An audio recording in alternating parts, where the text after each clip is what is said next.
আনাই মগিনী ও আনুচিং মগিনী খাগড়াছড়ি থেকে উঠে আসা মেয়েদের ফুটবলের দুই উজ্জ্বল নক্ষত্র।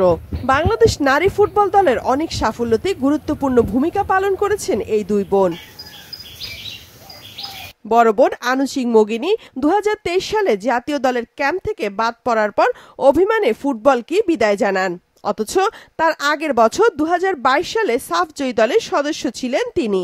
যথাযথ মূল্যায়ন না হওয়ায় বড় বোনের পথেই হাঁটলেন আনাই মগিনী। মাত্র 21 বছর বয়সে কেন ফুটবল খেলা ছাড়লেন আনাই, সেই প্রশ্ন সবার। যদিও বোনের এই মানসিক অবস্থায় পাশে থেকে সমর্থন দিচ্ছেন আনুচিং। দিদির কিন্তু খেলা আগ্রহী ছিল, ও যাওয়ার কথা ছিল, কিন্তু যায় নাই।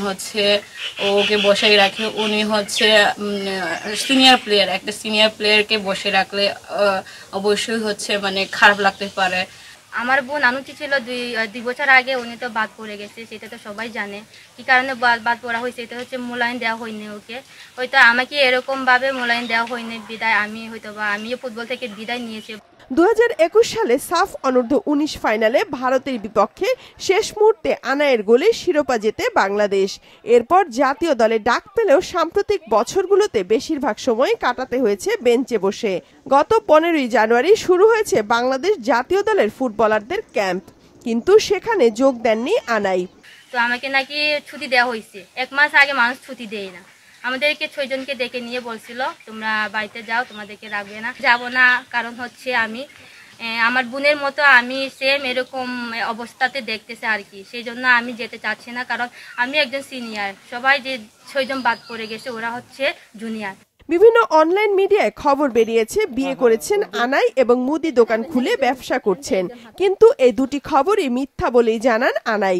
দুই বোনে জানালেন দোকানটি অনেক আগে থেকেই আছে, যা দেখাশোনা করেন তাদের বাবা। গুজবে ছিল আমরা নাকি ফুটবল টাকা দিয়ে দোকান দেওয়া হয়েছে, তারপরে কি করা হয়েছে ওখানে নিউজ দেখছে। আসলে এটা আমাদের দোকান না, আমাদের দুই বোনের দোকান না, এটা হচ্ছে বাবা।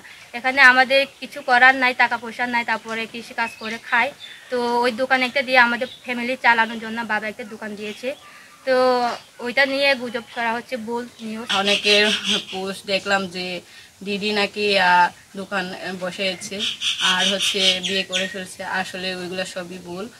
দোকানটা আমাদের অনেক আগে, যেটা আমরা খেলা শুরু করছি, ওই টাকা পেয়ে আমরা কিছুটা দোকান বসিয়েছি ফ্যামিলি চালানোর জন্য।